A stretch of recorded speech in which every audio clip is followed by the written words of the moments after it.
আজকে একটি বিশেষ উদ্দেশ্যে আমরা এখানে উপস্থিত হয়েছি। সেটা হচ্ছে যে আমরা প্রত্যেকে মানুষ, আমাদের একটা হিউম্যান বডি আছে এবং আমাদের হিউম্যান বডি যেমন একটা ব্লেস তেমন একটা পেন, আশীর্বাদও যেমন অভিশাপও তেমন। Actually it is a blessing of God and it becomes a pain when we don't take care of our body properly. সঠিকভাবে যদি যত্ন না নিই তাহলে এই শরীরই আমাদের কিন্তু অভিশাপ হয়ে আসে। বিভিন্ন রকমের রোগ আমাদের হয় বিভিন্ন কারণে। বিস্তারিত না গিয়ে ছোট্ট করে বলি যে সমস্ত মারাত্মক রোগ আমাদের রয়েছে, যার জন্য একটা মানুষের জীবন শুধু নয়, অনেকেরই জীবনের সঙ্গে জড়িত থাকে, একটা ফ্যামিলি ক্ষতিগ্রস্ত হতে পারে, সেরকম একটি মারাত্মক রোগ হচ্ছে থ্যালাসেমিয়া। সেই থ্যালাসেমিয়া রোগটা কি কারণে হয়, কি করলে এর থেকে আমরা পরিত্রাণ পেতে পারি এবং এটাকে মিনিমাইজ করতে পারি, we don't have any clear idea about it. সেই কারণেই বর্তমান থ্যালাসেমিয়া হসপিটালের যে আমাদের সেক্রেটারি মাননীয় কানাই বৈরাগ্য মহাশয় এসেছেন এবং তার সঙ্গে ওনার দুজন কলিগ এসেছেন, আমাদের বিদ্যালয়ে এসেছেন তোমাদের সচেতন করার জন্য, আমাদের যারা শিক্ষক শিক্ষিকা আছি তাদেরকে সচেতন করার জন্য। আমাদের মাধ্যমে সমাজে যেভাবে একটা জিনিসকে ছড়ানো যায় সেটা অন্য কোনো মিডিয়ামে হয় না। তাই আমাদেরও দায়িত্ব থাকবে সমাজের বিভিন্ন মানুষকে সচেতন করার এই বিষয়ে। থ্যালাসেমিয়া অত্যন্ত মারাত্মক একটা রোগ, মাননীয় কানাইবাবু বলবেন সে বিষয়ে তোমাদের। তোমাদেরকে ধন্যবাদ জানাচ্ছি, আমরা স্বাগত জানাচ্ছি আমাদের বিদ্যালয়ে আসার জন্য এবং তোমাদের সঙ্গে খুব সুন্দর এক্সপিরিয়েন্স শেয়ার করার জন্য। আমি এই অনুষ্ঠানটা সফলতা কামনা করছি এবং যারা আমরা রয়েছি তারা প্রত্যেকেই সহযোগিতা করবো। আমাদের মাস্টারমশাইরা দিদিমণিরা রয়েছেন, তোমরাও এটা মনোযোগ সহকারে শোনো। তোমরা future you will have to face lots of problems. যদি কারো এই জিনিসটা থেকে থাকে, এটা কিন্তু মানে অলমোস্ট কি বলবো, মানে এটা কিওর করা খুব মুশকিল, এতই একটা মারাত্মক একটা জিনিস। ফলে prevention is better than cure, আমরা জানি, আগে থেকে সচেতন হতে হবে। তো আমি সকলকে আবারও ধন্যবাদ জানিয়ে আমি মাইকটা তুলে দিচ্ছি, উনি এই বিষয়ে তোমাদের বলছেন। সবাইকে শুভেচ্ছা জানিয়ে আমি কয়েকটা কথাই বলবো, সেটা হচ্ছে থ্যালাসেমিয়া। এই থ্যালাসেমিয়ার ব্যাপারে কথাটা বলতে গেলে এই কথাটা এসেছে গ্রিস থেকে। গ্রিসের লোকেরা সমুদ্রকে বলছে থ্যালাস। বাচ্চাদের একটা সমস্যা ওই সব দেশে দেখা যাচ্ছিল, অনেক বাড়িতে অনেক বাচ্চা একই রোগে মারা যাচ্ছে। তাহলে এই রোগটার কি নাম? কোনো ডাক্তারবাবু যখন ঠিক নামকরণ করতে পারছে না, তখন ডাক্তার থমাস হুলি 1924 সালে উনি অনেক ভেবেচিন্তে বললেন যে এটা একটা সমুদ্রের মতন অ্যানিমিয়া, থ্যালাসেমিয়া। আমাদের যে মোটা হাড় আছে, হাড়ের ভিতরে যে রস আছে, এটা হচ্ছে রক্ত তৈরির ফ্যাক্টরি।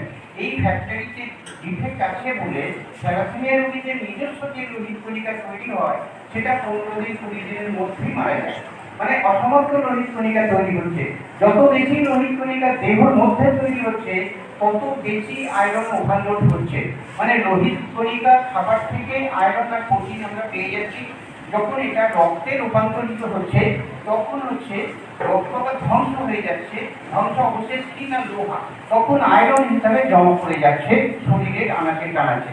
কিন্তু যাদের এই সমস্যাটা হয়েছে থ্যালাসেমিয়া, তাদের বলা হচ্ছে লোহা জাতীয় খাবারটাকে বর্জন করতে। কেননা লোহা যদি শরীরে যোগান দেওয়া হয় তবে দেহে বন্যারও তখন রক্ত তৈরির জন্য আপনার চেষ্টা করবে। তাহলে অন্যদিকে কি বলা হচ্ছে, দেহ যাতে রক্ত তৈরি থেকে বিরত থাকে। রক্ত কোথায় তৈরি হচ্ছে না, বন্যারোতে। আমাদের যে মূল হাড় আছে, হাড়ের ভিতরে যে রস আছে সেটাকে বলা হচ্ছে বন্যারো। এটা হচ্ছে রক্ত তৈরির মূল ফ্যাক্টরি। রক্ত আমরা কম খরচা করে বেশি দিন থ্যালাসেমিয়া রোগীদের বাঁচাতে চাই। কেন? এক বোতল রক্ত পরীক্ষা করার জন্য 10টা মার্কিন ডলার আমাদের সংগ্রহ করতে হয়। রক্ত পরীক্ষায় মানে কি পরীক্ষা হবে? HIV, hepatitis B, hepatitis C, VDRL, এইরকম জটিল যে সমস্ত রোগগুলো রয়েছে সেই রোগগুলো আছে কিনা রক্তের মধ্যে এটা জানার জন্য আমাদের টেস্ট করতে হবে। তো জাপানের লোকেরা বললো আমরাও সেই টেস্টটা করি। সেই টেস্টটা করতে গেলে বিদেশ থেকে উপাদানগুলো কিনে আনতে হয়, এগুলো কিনতে গেলে আমেরিকার টাকা আমাদের জড়ো করতে হয়। তো জাতীয় স্তরে আমেরিকার টাকা জড়ো করতে গেলে তাহলে জাতীয় সম্পদ বিক্রি করতে হবে। তাহলে আগে আমাদের দেশে সোনা বিক্রি হতো, এখন সোনা কমে গেছে। তাহলে এখন ধান বিক্রি করতে হবে, চা বিক্রি করতে হবে বিদেশের বাজারে।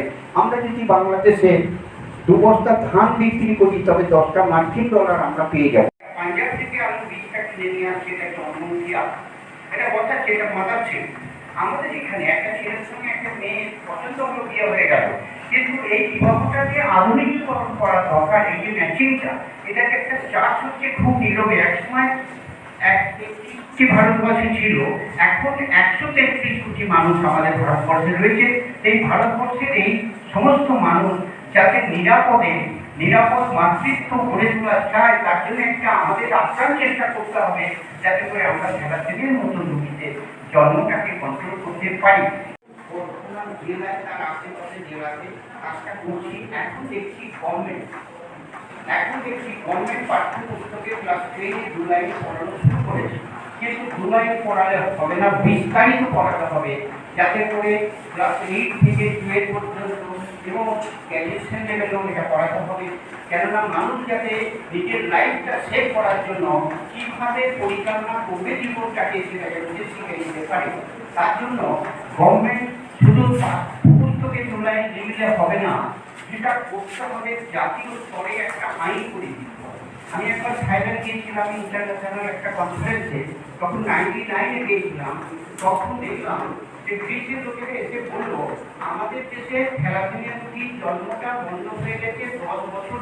আমাদের জনসংখ্যায় প্রায় 10% লোক, 10.5% লোক থ্যালাসেমিয়া বাহক আছে। এইরকম বাহক যারা আছে তারা চিহ্নিত হবে রক্ত পরীক্ষা করলে। তারা কি পরের দিন থেকে আমাদের সঙ্গে পড়াশোনা করতে পারবে? হ্যাঁ কি না?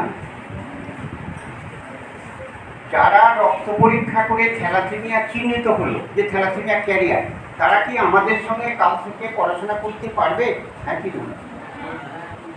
না? বোঝা গেল? হ্যাঁ, মানে থ্যালাসেমিয়া যারা ক্যারিয়ার এখনো আছে, কালকে রক্ত পরীক্ষা করার পরেও তারা থাকবে। তাহলে তারা আমাদের সঙ্গে পড়াশোনা করলে, খেলাধুলা করলে এই রোগটা কিন্তু আমাদের ঘরে আক্রান্ত করতে পারবে না। অনেকগুলো গ্রুপ আছে, যে গ্রুপগুলো আমরা সব জানি না। তাহলে এই রক্তের গ্রুপটা আমাদের নিজের জানা প্রয়োজন আছে, যদিও বিশেষ প্রয়োজন হচ্ছে না। আচ্ছা, রক্তের গ্রুপ যদি নেগেটিভ হয় তাহলে কি সমস্যা আছে তোমাদের জানা আছে? রক্তের গ্রুপ নেগেটিভ কার? একটু হাত তুলে জানাও। রক্তের গ্রুপ সবাইকার করা আছে? হাত তুলে জানাও। রক্তের গ্রুপটা নেগেটিভ কার? RH ফ্যাক্টরটা নেগেটিভ কার আছে? হাত তুলে জানাও। হ্যাঁ, আছে। ওটো। আচ্ছা, তোমার নেগেটিভ। কি নেগেটিভ? এ নেগেটিভ। ওটো। তাহলে এই যে একটা মেয়ে, আজকে যে মেয়ে, কালকে সে মা, তাহলে মাতৃগর্ভে যে সন্তান আসবে, সেই সন্তান এবং তার হাজব্যান্ড যদি পজিটিভ রক্তের হয়, তাহলে তার সন্তান ভূমিষ্ঠ হওয়ার পর ডাক্তার রক্তগুলো পরীক্ষা করে নেবে বাচ্চার, যে ও পজিটিভ আছে। যদি ওর বাচ্চাটা পজিটিভ হয়, তবে ওই বাচ্চাটা একটা ভ্যাকসিন দেবে ওর মাকে, যাতে ওর মায়ের পরবর্তীকালে বাচ্চা ভালো থাকে, ভালো জন্মায়। আর এই যে বাচ্চাটা এই মুহূর্তে তার জন্ডিস হতে পারে, তাহলে জন্ডিস হলে তাকে রক্ষা করার জন্য তার ট্রিটমেন্টটা শুরু হবে। তাতে কোনো পুরুষ মানুষের যদি রক্তের গ্রুপটা নেগেটিভ হয়, তাতে কিন্তু এই সমস্যাটা থাকে না। শুধু মায়ের যদি এই রক্তের গ্রুপটা নেগেটিভ হয়, তাহলে রক্তের গ্রুপটা টেস্ট করার অর্থ এই না যেটা আমি না বুঝেই টেস্ট করে রেখে দিলাম। এটা বোঝার জন্য একটা আয়োজন চাই।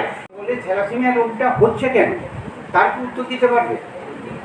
তার উত্তর দেওয়া যাবে যে আমাদের দেশের ছেলে মেয়েদের বিবাহটা রক্ত পরীক্ষা করে দেওয়া হচ্ছে না, তাই বাবা মায়ের কাছ থেকে এই রোগটা সন্তানের মধ্যে এসে যাচ্ছে।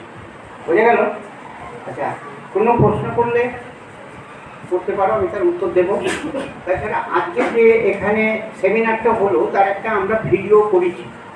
এই যে ভিডিওটা হচ্ছে, আমাদের একটা ইউটিউব চ্যানেল আছে, তোমাদের বাড়িতে অনেকেরই ফোন আছে, ইউটিউব চ্যানেল আছে থ্যালাসেমিয়া পার্ট 1। এই কথা বললে আমাদের চ্যানেলটা খুলবে। তাই এইরকম যে লেকচার বিভিন্ন স্কুলে হচ্ছে, তা প্রতিদিনই একটা করে লেকচার এই ভিডিওতে লোড করা আছে।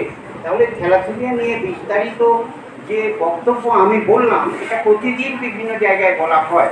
তাহলে তোমরা আমাদের ভিডিওটা মানে ইউটিউব চ্যানেলের ভিডিওটা যদি ওপেন করো তাহলে তোমরা বুঝতে পারবে থ্যালাসেমিয়াটা আরও তোমাদের মনের মধ্যে এসে যাবে। এটা করবে আমরা আশা করলাম, তোমরা জানার জন্য, সমাজকে রক্ষা করার জন্য, সমাজকে ভালোবাসার জন্য তোমাদের এই বক্তব্যটা খুবই কাজে লাগবে। আচ্ছা, অমিতাভ বচ্চনকে চেনো? অমিতাভ বচ্চন হচ্ছে থ্যালাসেমিয়া ক্যারিয়ার। অমিতাভ বচ্চন হচ্ছে থ্যালাসেমিয়া ক্যারিয়ার। আমিও এখানে লেকচার দিচ্ছি, আমি থ্যালাসেমিয়া ক্যারিয়ার। আমার বাচ্চা থ্যালাসেমিয়া পেশেন্ট। অমিতাভ বচ্চনের বাচ্চা কিন্তু থ্যালাসেমিয়া পেশেন্ট নয়। এটা কেন বলো? বলো। হ্যাঁ বলো। তার প্রি নর্মাল। হ্যাঁ, ঠিক উত্তর দিয়েছে যে অমিতাভ বচ্চন ক্যারিয়ার, কিন্তু তার স্ত্রী জয়া বচ্চন সে কিন্তু নর্মাল। আমি ক্যারিয়ার, আমার স্ত্রী ক্যারিয়ার, আমরা দুজন ক্যারিয়ার, হাজব্যান্ড ওয়াইফ ক্যারিয়ার। আমার বাচ্চা থ্যালাসেমিয়া পেশেন্ট। তাহলে পেশেন্ট যে হচ্ছে সে রক্ত অল্পতাই ঢুকছে, তাকে রক্ত দিয়ে দিয়ে বাঁচিয়ে রাখতে হয়। আমি রক্ত দান করতে পারি, অমিতাভ বচ্চনও রক্ত দান করতে পারে। তাহলে যারা ক্যারিয়ার তাদের বেঁচে থাকতে কোনো অসুবিধা নেই, কিন্তু যারা থ্যালাসেমিয়ায় আক্রান্ত তাদের বেঁচে থাকাটা একটু বেদনাদায়ক। আর কিছু স্যার আপনি বলুন, আপনি বলুন না। আরও কিছু অনেক বলা হয়নি, আপনি বলুন না, প্রশ্ন একটু করে দেন। তোমরা তো শুনলে, বলো কিছু বলো। যে প্রশ্নটা করলে উত্তরটা অনেক ভালো পাবে, যে প্রশ্নটা করলে উত্তরটা অনেক ভালো পাবে ভবিষ্যৎ প্রজন্মের জন্য, মানে তোমাদের পরেও যারা আসবে তাদের জন্য উপকার হবে তোমাদের জানা থাকে। শুভেচ্ছা জানিয়ে আমি আমার বক্তব্য এখানে শেষ করছি।